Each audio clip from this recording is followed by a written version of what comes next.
Good morning, class 6. We have started the chapter Desert Animals in the previous class. We will continue with the chapter. What all we have studied in the previous class was that we have talked about the desert, which is the driest place on the earth. We have talked about the different animals and insects, how they survive in the desert area, because we all know that water is something which is necessary for the survival of the living beings, and desert is a place where there is scarcity of water. So how these animals and insects they survive in the desert area. Then we have talked about the 2300 different kinds of snake which are found around the world. We have discussed how these snakes lay eggs and how they are that they are not able to hear. They just work or move or act on the basis of the waves which they feel. We have talked about rattlesnake, which is popularly known as rattler, and how it avoids human beings. It does not want to come in touch or contact with the human being, but if it feels that it is near the nearby, and like a human being is nearby, and it feels that there is a danger to its life, then it attacks. Okay, so um, then we have talked about the python, how it swallows the animals. Today we will start with mongoose. Mongoose likes to hunt together, but they always keep a lookout for dangerous predators nearby. So mongoose they hunt in a group, and but they keep an eye if there is any dangerous predator, so that they can be alert, and they can at the same time they can ask their friends also to be alert, poking their noses into holes, overturning rocks with their paws, and scratching the ground with their sharp claws. Banded mongoose are very amusing animals.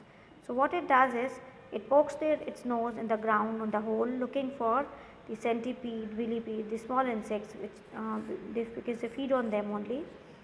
They overturn the rocks. If you have seen, you must have, if rocks have been kept on their place, you just overturn it, you will see that small insects, or you will find such things. So it does that with their paws. It scratches the ground, because since the desert area is very is a place where it is very hot, so the insects might also have gone inside, so it scratches, scratches the ground with their sharp claws. Then banded mongoose are very amusing animals to watch, a common sight in many parts of Africa.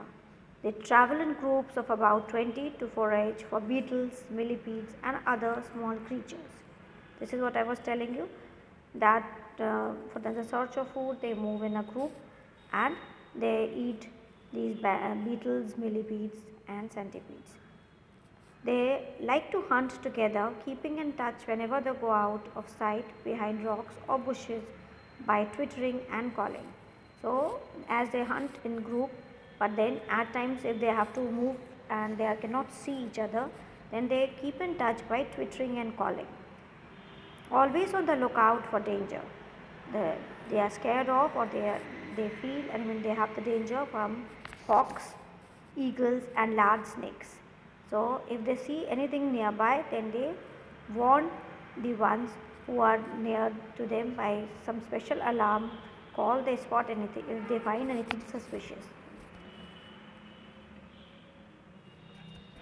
Mongoose are famous for being able to kill snakes. You must have heard about a fight between a mongoose and snake, and we have studied one story also, right? But if you haven't, you can just see it. It is mongoose always wins the race, wins the fight, as we have studied in the previous paragraph, that how active and how smart they are. They, for the food, they whatever they took, they do different activities, overturning the rock, looking inside the sand. So here again you can see the smartness, that they continuously create some nuisance, and when the snake is tired, then it attacks the snake. So All the female mongoose have their kitten at the same time. They are raised by the whole group in a den.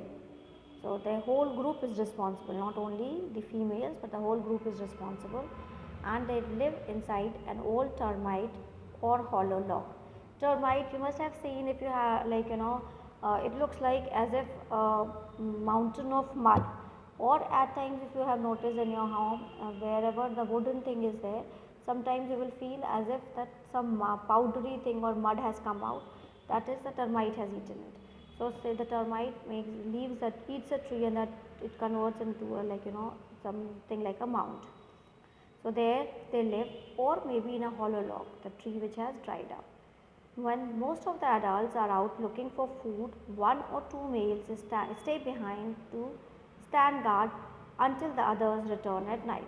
So when one or two have, like, when they move in the group for hunting and all, one or two they stay back to take care of the kittens, and they wait till the night when everybody will return. Then another animal which lives in the desert is the camel. You all have seen camel. Camels were the first domesticated by people many thousands of years ago. In the wild, camels usually live in small groups of up to 30 animals. So if you see like a camel, the one you must have seen which are domesticated. They are here. They are telling us about the wild camels. You see them in wild. They live in group of around 30. Camels have long, shaggy winter coats to keep warm and short, tidier coats in the summer to keep cool. So you can see the beauty of the nature, how nature has made all these animals so that they can adapt to the situation wherever they are living. So they have long, shaggy winter coats to keep themselves warm, and shorter, tidier coats in summers to keep them cool. A thirsty camel can drink as much as 30 gallons of water. That means 30 gallons of water it can drink in one go. That is around 500 full glasses in just 10 minutes. So you can see the ratio in 10 minutes, 500 glasses or 30 gallons. Normally, however, it gets all the moisture it needs from the desert plant and can survive for up to 10 months without drinking any water at all. But then, if it is not getting water, it doesn't mean that the camel will not survive. It can survive with the moisture which it gets from the desert plant, and it can survive up to 10 months without drinking water at all. So you can see the extreme situation. At one point of time, if it is getting water in 10 minutes, it can drink up to 500 gallons of water, or 30 gallons of water or 500 glasses of water. And on the other side, if it is not getting water, it can still be alive for 10 months. Now you can see the picture of the camel there. It has two humps. There are two different kinds of camel. One, known as dromedary, has only a single hump. The other is called a Bactrian camel and has two humps. The hump helped the camel to survive in the desert by acting as storage containers. So you must have seen the camel which has one hump and the camel which has two humps. The single hump is known as dromedary and the other one is known as the Bactrian camel. Now many of you might be thinking it has water in the hump, but then it's not the water. They have the fat, because as we all know that a desert is the area where it's very difficult to survive. So if they don't get things to food, then this fat which is accumulated there in the hump, you can say it is being utilized, it shrinks and it is being utilized by the animal for the survival. Let's see, the hump helps the animal to survive in the desert by acting as storage containers.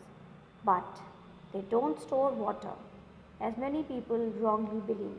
They are full of fat. This fat nourishes the camel when food is scarce. If they have nothing to eat for several days, their humps shrink as the fat is used up. There are many other ways in which camels are adapted to desert life. Their mouths are so tough that even the sharp thorn cannot pierce through. So, as it is to eat the plants which are found in the desert, so it has thorns in it. So, like nature has made its mouth so tough that the thorns cannot pierce through the mouth of the camel. See, so with this chapter you come to know that how the nature has created everything accordingly, and animals and organisms, they adapt to the different situations wherever they are living accordingly for their survival. So that's all today for today's class. Take care of yourselves. I'll be sending you the question answers in the next class. Thank you. Take care of yourselves.